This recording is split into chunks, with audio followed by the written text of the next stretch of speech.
क्या मोदी जी, राहुल जी, अमित शाह जी की बंद कमरे में मीटिंग होने वाली है? अगर मीटिंग होगी तो कौन सा किस विषय पे मीटिंग हो सकती है, कौन सा मुद्दे पे मीटिंग हो सकती है और क्या मीटिंग हो सकती है? क्या उस मुद्दे पर राहुल गांधी मना करते हैं, नकारते हैं तो क्या होने वाला है? तो आइए गाइस देखते हैं वीडियो में। नहीं क्या होगा, लेकिन ये होने वाला है, वो भी आज ही।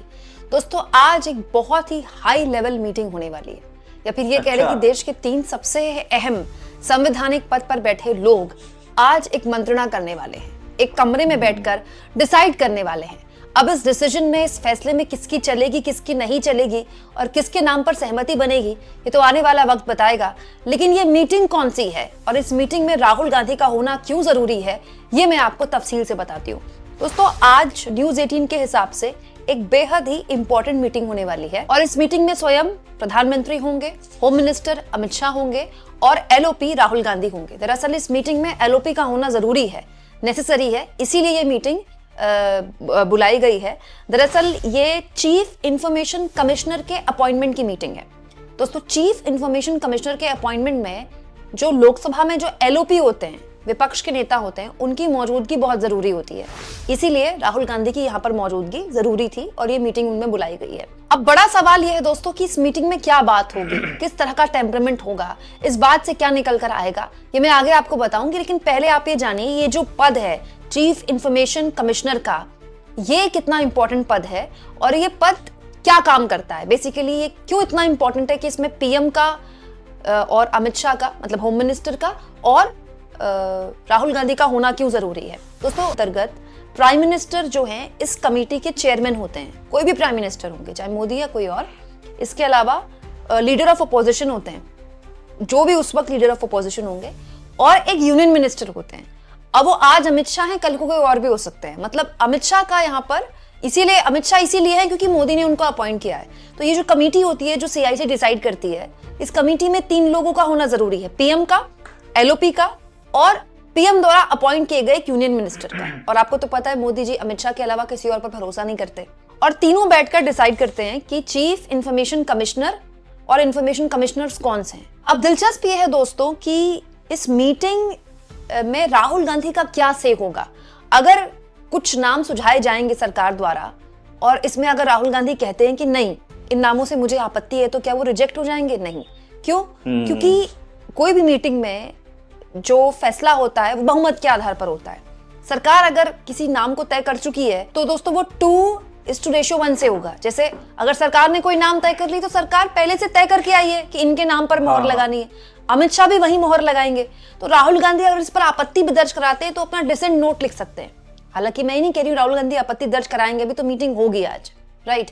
लेकिन राहुल गांधी इस पर आपत्ति भी दर्ज कराते हैं तो भी उससे कोई फर्क नहीं पड़ता, क्योंकि सरकार जो तय करना है, सरकार वो तय करेगी ही करेगी। और ऐसी एक बात दरअसल ठीक 24 घंटे पहले राहुल गांधी ने लोकसभा में बोली थी। दोस्तों, लोकसभा में जब चुनाव सुधारों पर राहुल गांधी बोल रहे थे तो उन्होंने एक बात बोली थी कि इलेक्शन कमिश्नर को चुनने का एक तरीका होता था जिसमें सीजीआई की मौजूदगी होती थी, ठीक है, एलओपी होते थे, भारत सरकार की तरफ से पीएम होते थे और उनके मंत्री होते थे। तो कम से कम 4 लोग डिसाइड करते थे तो कोई चर्चा हो सकती थी। अब दिक्कत यह है कि इलेक्शन कमिश्नर की जो अपॉइंटमेंट होता है वो भी ऐसा ही होता है, पीएम बैठते हैं, उनके द्वारा अपॉइंट किए गए कोई मिनिस्टर बैठते हैं और एलओपी बैठते हैं। तो एलओपी अगर ना चाहे कि ये व्यक्ति अपॉइंट ना किया जाए तो भी वो व्यक्ति अपॉइंट होगा, क्योंकि उसके पास बहुमत नहीं है। आपको याद होगा ज्ञानेश कुमार का जब अपॉइंटमेंट होना था, राजीव कुमार रिटायर हो रहे थे, इनफैक्ट मुझे अच्छे से याद है, मैंने खबर भी दिखाई थी आपको। तब भी उस मीटिंग में राहुल गांधी ने कहा था कि ये मामला अभी सुप्रीम कोर्ट में, कोई चल रहा था मामला सुप्रीम कोर्ट में उन दिनों। तो राहुल गांधी ने कहा था इसको कुछ घंटे के लिए इस मीटिंग को टाल देते हैं, और राहुल गांधी ने उस वक्त ज्ञानेश कुमार पर हरी झंडी नहीं दी थी। लेकिन फिर भी भारत सरकार ने नोटिफिकेशन जारी कर दिया और ज्ञानेश कुमार को चीफ इलेक्शन कमिश्नर नियुक्त कर दिया। तो क्या आज भी इसी मीटिंग में यही होगा? अच्छा, दिलचस्प ये भी है दोस्तों कि राहुल गांधी और नरेंद्र मोदी के जो रिश्ते हैं वो सहज नहीं है। पूर्व में ऐसा नहीं हुआ है, सरकारें रही हैं, प्रधानमंत्री रहे हैं, लेकिन आपस में एक शिष्टाचार वाली बातचीत होती रहती है। लेकिन सार्वजनिक मंचों में जब भी दोनों एक दूसरे से मिलते हैं, कभी कोई हाय हेलो भी नहीं है। मैंने दोनों को, बहुत पुरानी बात होती थी जब हाय हेलो होती थी, लेकिन अब तो एक दूसरे का आमना सामने भी होता है तो दोनों पलट कर निकल जाते हैं। तो जब इस तरह की कोई मीटिंग होती होगी जिसमें होते ही कमरे में 3 लोग होंगे, तो कैसी बात होती होगी, क्या होता होगा? क्योंकि राहुल गांधी को भी पता है कि वो जिस मीटिंग में जा रहे हैं उसमें उनकी चलनी नहीं है, तो राहुल गांधी किस टेम्परामेंट के साथ जाते हैं? सरकार को भी पता है कि राहुल गांधी जिस मीटिंग में आ रहे हैं उनकी इसमें चलनी नहीं है, तो सरकार का क्या टेम्परामेंट रहता होगा? क्या ये बहुत फॉर्मल होती होगी, क्या ये इनफॉर्मल होती होगी? खैर ये तो वही बता सकता है जो इस मीटिंग में है। लेकिन दोस्तों अब मैं आपको बताती हूँ चीफ इंफॉर्मेशन कमिश्नर और इंफॉर्मेशन कमिश्नर्स क्या करते हैं। तो ये जो आरटीआई है जिसके जरिए आप किसी भी सरकारी दफ्तर से कोई भी जानकारी निकाल सकते हैं, कोई भी जानकारी, मोदी की विदेश यात्राओं में कितना खर्च हो रहा है, मोदी की रैलियों में कितना खर्च हो रहा है, फलाने दफ्तर में इस चीज में पैसा कहाँ जा रहा है, ढिमकाने योजना पे कितना खर्च हुआ है। दोस्तों सरकार को और पारदर्शी बनाने के लिए डॉक्टर मनमोहन सिंह की सरकार कानून लेकर आई, right to information act RTI, ताकि चाहे वो राज्य सरकार हो चाहे वो केंद्र सरकार हो, उसको लेकर जो भी मन में सवाल है जनता के, नागरिक के, वो उनसे सवाल पूछ सकते हैं। ये अधिकार सरकार ही जनता को देती है। और उसके बाद ये एक्ट बना और उसके बाद ये तय हुआ कि इस तरह से इलेक्शन कमिश्नर्स की नियुक्ति होगी, ताकि कोई ये आरोप ना लगा पाए कि सरकार ने तो अपनी मनमर्जी के कमिश्नर्स चुन दिए। क्योंकि दोस्तों आरटीआई के जो कमिश्नर्स हैं, जो ये इंफॉर्मेशन दे रहे हैं, अगर वो कमिश्नर्स ही सरकार की पैरवी करेंगे तो फिर सरकार की जानकारी कैसे जनता ले पाएगी? इसीलिए ये जो पद होते हैं ये बहुत बड़े होते हैं, इलेक्शन कमिश्नर का पद या फिर चीफ इंफॉर्मेशन कमिश्नर का पद। दरअसल दोस्तों दिसंबर 1 दिसंबर को अभी रिसेंटली सुप्रीम कोर्ट में भारत सरकार ने पहले ही बताया था कि प्राइम मिनिस्टर का जो पैनल है वो बहुत जल्द 10 दिसंबर को, मतलब 1 दिसंबर को ही सुप्रीम कोर्ट में सेंटर ने बता दिया था, केंद्र सरकार ने बता दिया था कि 10 दिसंबर को प्रधानमंत्री द्वारा जो एक पैनल है वो नए नामों को रिकमेंड कर देगा।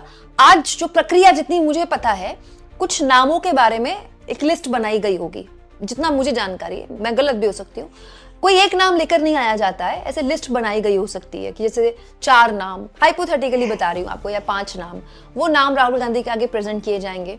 उसके बाद राहुल गांधी हो सकता है उन 4 नामों में से किसी एक नाम को सेलेक्ट करें। ये भी हो सकता है कि उन नामों की लिस्ट पहले ही राहुल गांधी को दे दी गई हो। ये सब मतलब ऑन रिकॉर्ड होता है, इसमें कुछ भी सूत्रों के हवाले से ऑफ रिकॉर्ड नहीं होता है, लेकिन ये बहुत सेंसिटिव जानकारियां होती हैं इसलिए बाहर नहीं लाई जाती हैं। तो ये भी हो सकता है कि आज जब तीनों बैठेंगे मीटिंग में तो पहले से ही नामों पर चर्चा हो चुकी हो, राहुल गांधी को पता हो इन नामों पर चर्चा होनी है, या फिर मीटिंग में बैठकर चर्चा हो। अभी चर्चा होगी तो फिर कैसी होगी, ये बड़ा इंपॉर्टेंट है दोस्तों। इस तरह की मीटिंग्स ना बड़ी इंपॉर्टेंट है, इसीलिए जो आपसी रिश्ते हैं पक्ष और विपक्ष के अच्छे होने बड़े जरूरी है। भाई आपके मतभेद हो सकते हैं लेकिन मनभेद नहीं होने चाहिए ना। लेकिन दिक्कत क्या है ना, हमारे देश में अब सत्ता पक्ष और विपक्ष के बीच में एक मनभेद वाली स्थिति पैदा हो गई, दुश्मनों वाला व्यवहार होने लगा है। शुरुआत सत्ता पक्ष की तरफ से हुई है, विपक्ष भी वैसे ही इसको डील करने लगा है। आपको क्या लगता है दोस्तों, जब बंद कमरे में पीएम राहुल गांधी, अमित शाह बैठेंगे तो किस तरह का बात होगी? क्या राहुल गांधी अपना आपत्ति दर्ज कराएंगे तो उसमें टोन क्या होगा? या फिर जैसा कि लोग कहते हैं कि ये सब दिखाने के लिए होता है और अंदर सब एक होते हैं, वो वाला कोई माहौल देखने को मिलेगा? ये सब कुछ आप कमेंट बॉक्स में लिख सकते हैं, और जितना भी हो सके दोस्तों चैनल को शेयर भी करें और सब्सक्राइब भी।